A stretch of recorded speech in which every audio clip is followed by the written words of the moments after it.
She told you she's not interested, or she went cold, or she stopped responding the way she used to, and the distance between you became undeniable. And yet, she watched your story. She sent a message about something small, a meme, a memory, a question that didn't need asking.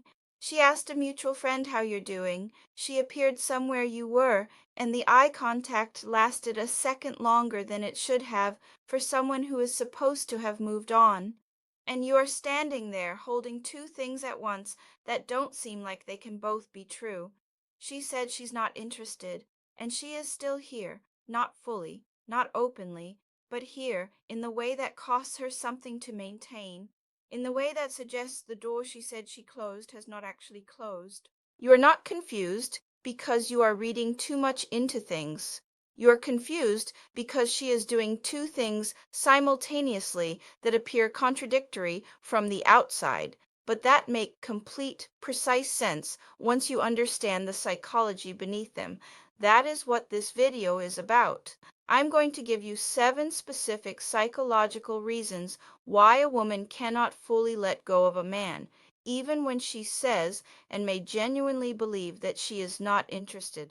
Not to give you tactics, not to tell you how to use this information to pull her back, but because understanding what is actually happening beneath the behavior is the difference between a man who is chronically confused by women and a man who reads situations with clarity.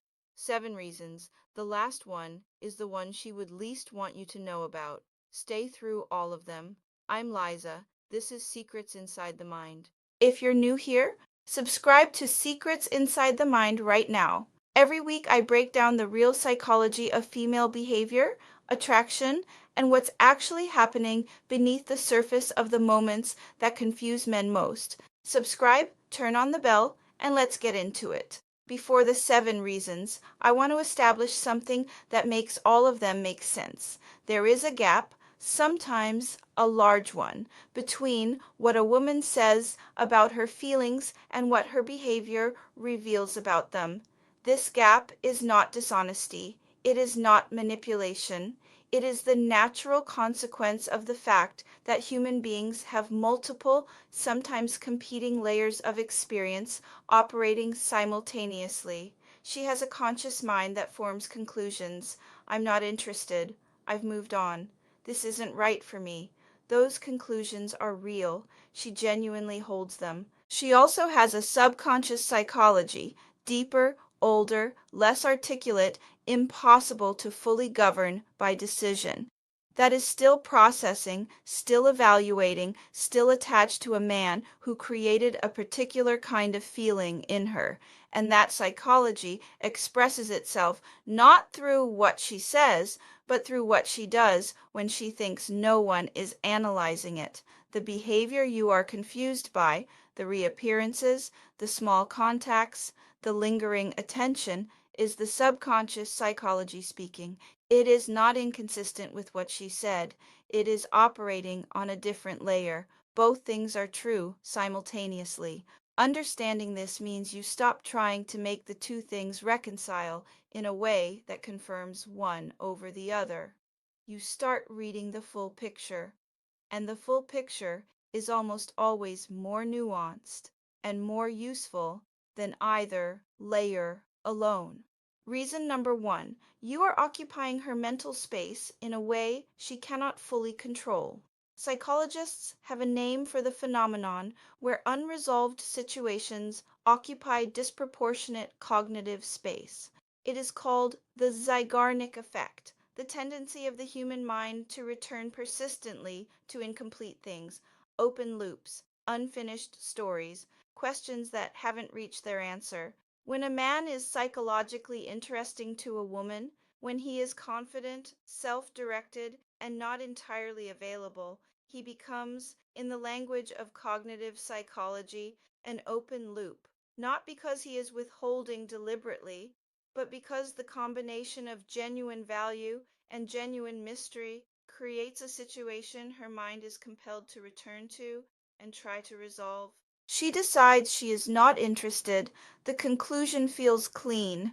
And then she finds herself 3 days later, going back over something you said in a conversation 2 months ago, not because she is weak, because that is what the human mind does with things it hasn't resolved. You see this in the small behaviors. She watches your stories without commenting. She likes a post and then thinks about whether that was too revealing and immediately unlikes it. She finds herself knowing details about your life that she only knows because she has been paying attention, even while claiming not to. This is not love in the conventional sense. It is cognitive occupation. But cognitive occupation is a prerequisite for the deeper feeling to develop or return, because you cannot feel something about a person you have stopped thinking about. The thinking comes first, and for this woman, you have not stopped being thought about. The practical implication for you is simple and important. Do not mistake the absence of overt interest for the absence of inner presence. She is thinking about you. The question is not whether, it is what she will do with it. Reason number 2. The story between you doesn't have a clean ending, and the human mind cannot rest with an unfinished story. When a relationship, or even a connection that never fully became one, ends without full resolution, without a clear and emotionally complete closure, it leaves a specific kind of psychological residue. The feelings were real, the potential was felt. The ending arrived before the story had the chance to conclude. And that incompleteness creates a tension that persists. Think about how this functions in any other context. A song that cuts off before its final chord, a book that ends in the middle of a sentence, a conversation that stops before the point was made. The mind is pulled back to the incompleteness, not because it wants to be, but because resolution is one of the most fundamental drives of human cognition. We need endings. When they don't arrive, we generate them internally, through rumination, through imagination, through the small behaviors that keep the story technically ongoing. That is what her behavior is doing. Every small contact, every message that doesn't quite mean anything, every reappearance that carries just enough ambiguity to be deniable, is her subconscious psychology keeping the story open, not maliciously, not strategically, because the story ending completely would require something her inner world is not ready to do. Men often misread this as mixed signals and become frustrated. She said she's not interested, but she keeps contacting me. The frustration comes from expecting the behavior to match the declaration. It won't, because the declaration lives in the conscious mind and the behavior lives in the subconscious, and they are not operating in sync. What you can take from this: her behavior is telling you the story isn't over for her internally, whatever her words have said. That is not an invitation to pursue. It is information about where she actually is, as distinct from where she has declared herself to be. Reason number 3. At a neurological level, her brain has formed patterns around you that do not dissolve when she makes a conscious decision. Here is the neuroscience in plain language. When a person repeatedly interacts with someone who creates positive feeling, excitement, curiosity, the particular aliveness that comes from being in the presence of someone genuinely compelling, the brain associates that person with the neurochemical reward of that feeling, dopamine, the chemistry of anticipation, of wanting, of the specific pleasure of something that hasn't fully arrived yet. Once that association is formed, it operates independently of conscious decision. She can decide she is not interested. She can mean it entirely, and her brain will still produce a small, involuntary response when something reminds her of you, a song, a place, a conversation that touches something you once talked about. The response is not a choice. It is the neurological habit that formed while the connection was alive. This is why she has a reaction, sometimes visible, sometimes suppressed, to things that should, according to her own stated position, be neutral. She hears your name and something shifts in her expression. She sees a photo of you doing well and feels something she didn't expect to feel and doesn't want to feel. She encounters someone who reminds her of you and notices involuntarily the comparison. She is not choosing these responses. She is experiencing them despite herself. And that experience, the persistence of involuntary response to you, is one of the most honest signals available about what actually exists beneath the surface of what she has said. The practical understanding here is this: neurological attachment is not dissolved by decision. It is dissolved by time, by full separation, by the gradual replacement of one association with another. If her behavior suggests the attachment is still active, if she is still appearing, still responding, still having reactions, the neurological habit is still running. She is still, at the level of brain chemistry, connected to you. Reason number 4. She has invested too much to fully let go. An investment in human psychology creates attachment that is independent of current interest. Behavioral economists call this the sunk cost effect, the tendency to remain attached to a situation not because of its current value, but because of the resources already invested in it. Time, emotional energy, the hours spent thinking about you, analyzing you, hoping for a particular outcome with you. That investment doesn't disappear when she decides she's not interested. It sits in her psychology as something she has given that hasn't yet returned anything. And human psychology is extraordinarily resistant to accepting that an investment is simply lost. This is why a woman who has invested significant emotional energy in a man, who has thought about him extensively, who felt the beginning of something real, who allowed herself to want a particular outcome, cannot simply decide she's done and have the feeling match the decision. The investment is still there. The part of her that gave that energy is still, in some deep way, waiting to see if it was worth giving. You will see this in the monitoring behavior. She checks what you're doing. She stays aware of your life, even from a distance. She knows things about your current circumstances that she would only know if she had been paying attention. This is not stalking. It is the investment behavior of someone who has not yet psychologically accepted that the return on what she gave is never coming. She is, at some level, still watching for the return. High-value men understand this intuitively without needing to name it. They know that a woman who invested genuine emotional energy does not become indifferent. She becomes protective of that investment, monitoring it even from a declared distance, unable to fully turn away from something she once turned toward with care. 4 reasons down, 3 to go. The final 3 get into the territory that is least discussed and most important, particularly reason 6, which is the one that operates most deeply and most independently of anything she decides. Subscribe if you haven't. Drop a comment telling me which of the first 4 you're recognizing right now, and let's keep going. Reason number 5. Uncertainty keeps her more cognitively and emotionally engaged than certainty ever could. This is one of the most well-documented principles in behavioral psychology. Variable reward, the pattern where a reward arrives sometimes unpredictably rather than consistently, produces stronger attachment and more persistent engagement than consistent reward. The neuroscience behind this involves the same dopaminergic pathways as addiction. The anticipation of a possible reward activates more strongly than the certainty of one.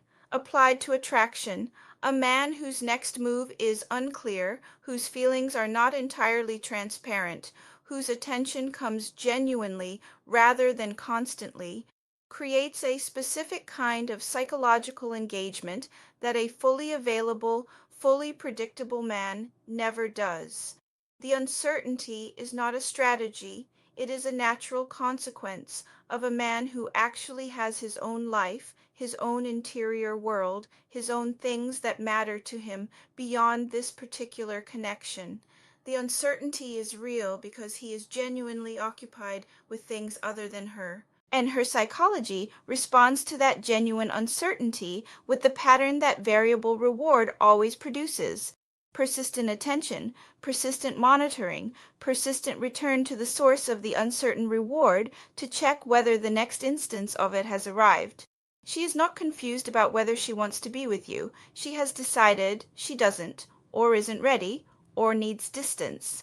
But the uncertainty of what you are feeling, what you might do, what the story might become, keeps her cognitively engaged in a way that certainty would instantly dissolve. This is why, paradoxically, the man who clearly doesn't need her is the man she keeps thinking about. His not needing creates the uncertainty. The uncertainty creates the engagement. The engagement keeps him present in her psychology long after she thought she had closed the chapter. Reason number 6. Beneath everything she has consciously decided, a deeper layer of her psychology is still watching you, still evaluating, still responding to what it finds. This is the layer that operates most independently of what she thinks, what she has decided, and what she says. It is the subconscious assessment system, the deep, evolutionary, pre-verbal part of female psychology that is continuously evaluating the men in her environment for qualities that have always mattered: stability, capability, emotional groundedness, genuine self-possession, the ability to navigate difficulty without collapsing. She cannot turn this system off. It doesn't accept her conscious decisions as inputs. It just runs, continuously observing the men in her field. And when it observes a man who demonstrates those qualities, not performs them, actually has them, it produces a pull, not always conscious, not always something she could articulate, but present, operative, influencing her behavior in ways she may not fully understand herself. This is the reason a woman can simultaneously believe she is not interested and find herself inexplicably pulled back toward a man. The conscious mind has reached its conclusion. The deep evaluative system has reached a different one. And the deep system, in many ways, is more powerful. What this means practically is significant. A man who is genuinely building himself, who is developing real stability, real competence, real emotional groundedness, doesn't need to perform these qualities for her. He only needs to live them. The deep system will observe what is there and respond to it whether or not the conscious mind has given permission. You cannot manipulate this layer. You cannot perform your way into its evaluation, but you can give it something real to evaluate. And when you do, you will find that women who said they weren't interested develop a pull they struggle to explain, because the part of them experiencing the pull doesn't have a language for what it's responding to. It only knows that it's there. Reason number 7, the one she would least want you to know about. She is afraid that if she fully lets go, if the door closes completely, she will have made the most expensive mistake of her life. This is not abstract fear. It is specific, visceral, and tied directly to her perception of your value.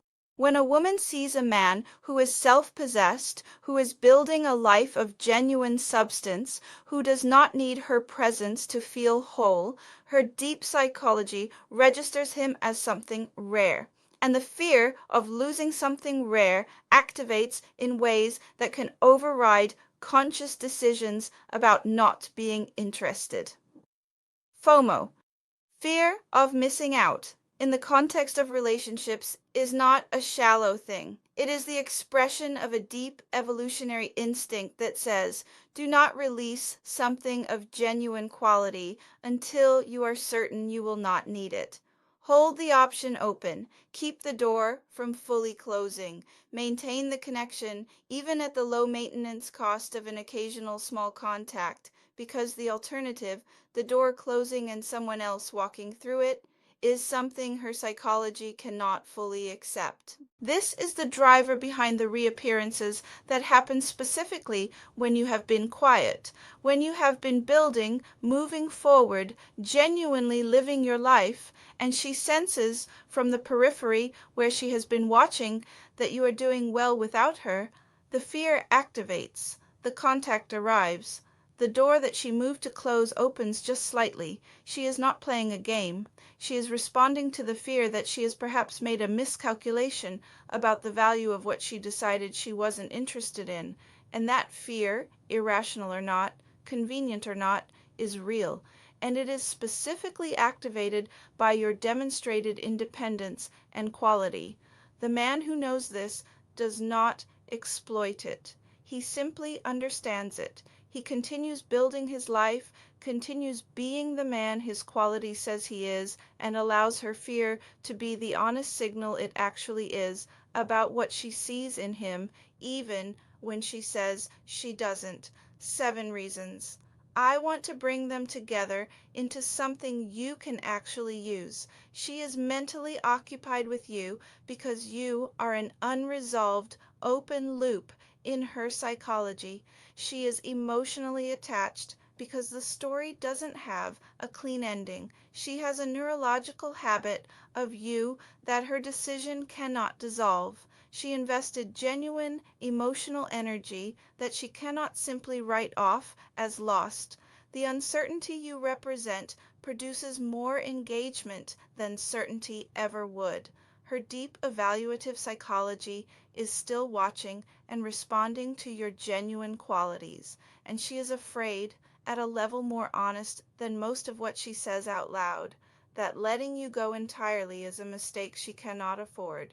Now, what do you do with this? Not chase, not interpret any of this as an invitation to push, not use this understanding as a manual for pulling her back. What you do is this. You stop being confused. You stop taking her stated position as the complete picture of what exists. You start reading the full landscape, the behavior, the pattern, the quality of the contact, with the clarity that comes from understanding what these signals actually mean. And then you make a decision from that clarity, not from hope, not from fear, from a genuine assessment of what is there and whether it is something you want to invest in building. The man who understands these 7 reasons is not the man who uses them. He is the man who is no longer destabilized by the contradiction between what she says and what she does. He holds the full picture. He makes his choices from a place of knowledge rather than confusion.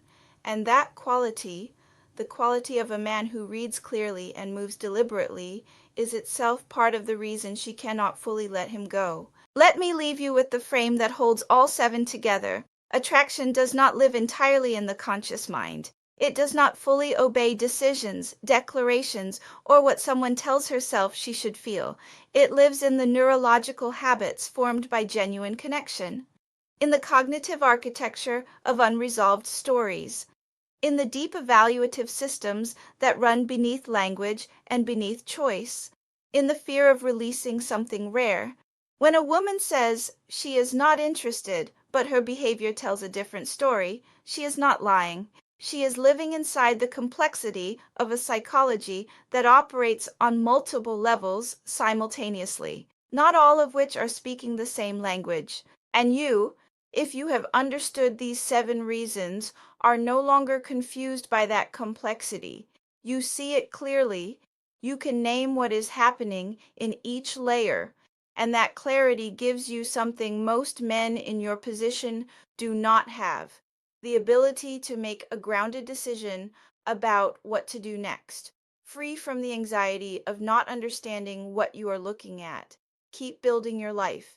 Keep being the man whose quality produces these responses without requiring your conscious effort to maintain them, not to keep her attached, to be genuinely the kind of man that genuine attachment is a natural response to. That is what these 7 reasons are really pointing at, not a strategy for getting her back, a description of what you must actually be for any of this to be real. Be that. Everything else follows. Now I want to hear from you. Which of these 7 are you seeing right now? Which one named something you had been watching in her behavior but couldn't quite explain? Which one changed how you're reading a situation you've been confused by? Drop it honestly in the comments. The most specific answers always generate the best conversations, and I read every single one. If this gave you something today, if something in here shifted how you're seeing your situation, share it with someone who needs the clarity. That is how this channel reaches the men it's built for. Subscribe if you haven't. New content every week. I'll see you in the next one. Take care of yourselves.